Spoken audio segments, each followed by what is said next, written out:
नमस्कार दोस्तों, स्वागत है आप सभी का मेरे YouTube channel the Sanatan express पर। तो जैसा कि हम लोग जानते हैं, आने वाली है रक्षाबंधन, यानी कि खत्म होने वाला है सावन का महीना।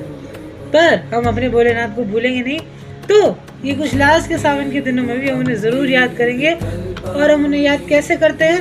उनकी कुछ इंटरेस्टिंग फैक्ट्स, उनकी कुछ इंटरेस्टिंग स्टोरीज और उनके कुछ इंटरेस्टिंग सीक्रेट्स को अनफोल्ड करके। तो आज का जो टॉपिक है वो आपको YouTube पे मिल जाएगा, बट रिटन फॉर्म में बहुत कम मिलेगा। ऐसा क्यों है? क्योंकि ये अब तक मोस्ट क्या कहते हैं, एप्रोप्रिएट वे में अगर चलती हुई आई है तो वो रिटन फॉर्म में नहीं, वर्बली। जैसे आप कभी कथा सुनने जाओ तो आपको ये कथा शायद सुनने को मिल जाए, बट रिटन फॉर्म में ये बहुत कम जगह अवेलेबल है। इसलिए कुछ लोग मानते हैं कि ये शायद गलत हो, बट मोस्ट केसेस में ये बिल्कुल एप्रोप्रिएट बैठती है।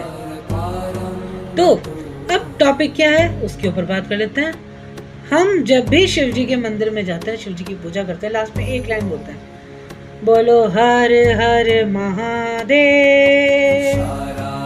तो आज की इस वीडियो में हम जानेंगे भगवान भोले शंकर को कैसे मिला महादेव का टाइटल, महादेव नाम उन्हें कैसे प्राप्त हुआ।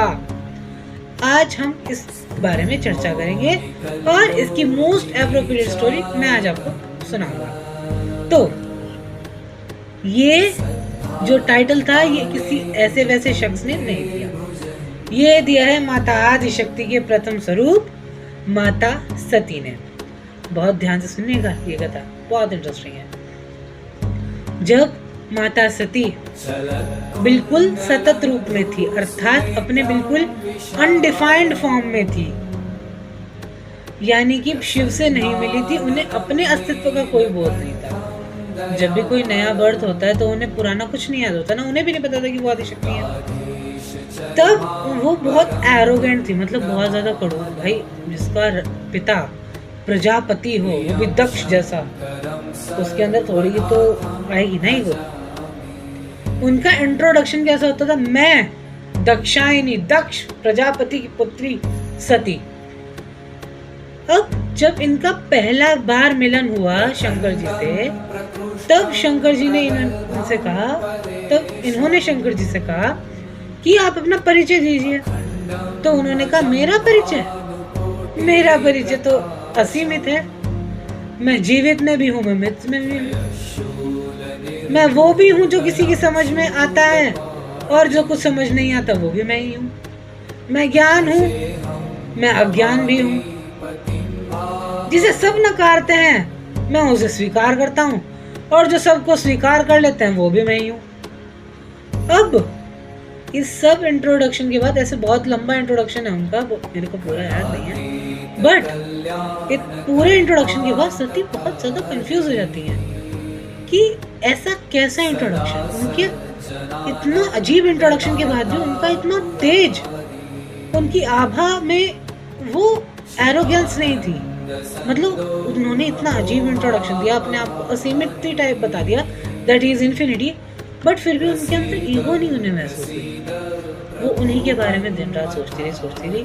सोचते सोचते उनके दिमाग में एक सवाल आया, ये उनका परिचय था, मेरा परिचय क्या है? अर्थात सती ने सोचा, सती का परिचय क्या है? मेरे सती के अनुरूप तो उसका परिचय आज तक यही था ना कि मैं दक्ष की पुत्री हूँ, उनका अपना अस्तित्व क्या है? इस सवाल का तलाश करने उन्हें जाना चाहिए था राजा दक्ष के पास कि आपने मेरा नाम सती क्यों रखा, क्योंकि वो जानते थे कि वो और कोई नहीं, आदिशक्ति का रूप है, और जो सत्य है वो सतत है, और जो सतत है वो वास्तविकता में सती है। इस तरह से उनका नाम वैसे सती पड़ा था। अब इस सवाल का जवाब लेने लेकिन वो दक्ष के पास नहीं जाती, वो हो जाती है महादेव के पास। महादेव के पास जाकर वो ये भूल जाती है कि प्रश्न क्या करने आई थी। प्रश्न करने की जगह वो उन्हें ध्यान में बैठा कर देखती है, और उन्हें देखकर, उन्हें अब तक उनका पूर्ण परिचय नहीं, उनका नाम कुछ नहीं पता, उनके मन में एक शब्द आता है कि ये तो बहुत वशी है, ये वशी, जो अपने आप में किसी को भी वश में कर लेते हैं, ये वशी है। वशी वशी वशी वशी वशी शिव शिव शिव करते करते उन्हें उनका अस्तित्व ज्ञात हुआ कि ये और कोई नहीं शिव हैं। और ये नाम जैसे ही उनके मुख से दक्ष ने सुना, वे आग बबूला हो गए। तो वो दूसरी बार किस लिए जाती हैं शिव के पास कि आपका नाम सुनकर उन्हें क्यों आग लग गई, मेरे पिता को। जब ये वो पूछते हैं, उन्हें वो कहता है कि वो तो संसारिकता से जुड़े हैं ना, उन्हें मैं कहाँ पसंद आऊंगा। मैं, ध्यान सुनिएगा, मैं, मेरी सेना भूत प्रेतों की, मैं रहता शमशान में या गुफा में हूँ, मैं महलों में नहीं रहता, मैं पहाड़ों पे रहता हूँ, मैं क्या कहते हैं आभूषण नहीं धारण करता, मैं नाग और रुद्राक्ष धारण करता हूँ, मेरे पास वस्त्र के लिए कोई मलमल नहीं, कोई बढ़िया कपड़ा नहीं, मैं बागंबर धारण करता हूँ।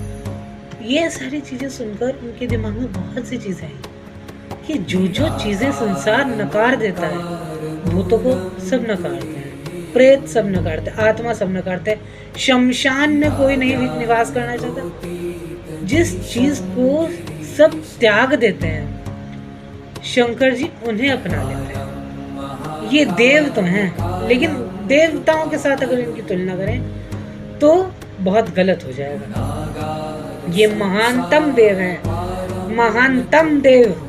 इस कथन से सती ने इनको पहली बार पुकारा, ये देवों के देव, महानतम देव, महादेव कहलाएंगे।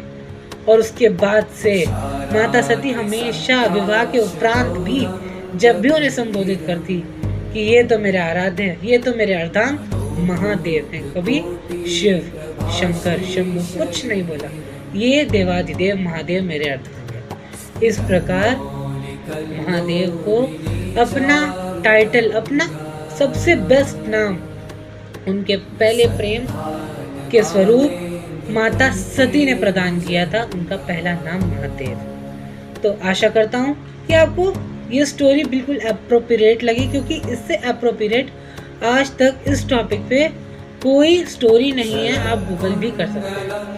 अब ऐसे ही रोचक तथ्यों को, ऐसी रोचक स्टोरीज को जानने के लिए जुड़े रहिए मेरे साथ मेरे YouTube चैनल सनातन एक्सप्रेस पर। और अगर कोई क्वेश्चन हो तो कमेंट बॉक्स में ज़रूर पूछेगा। तब तक के लिए राधे राधे।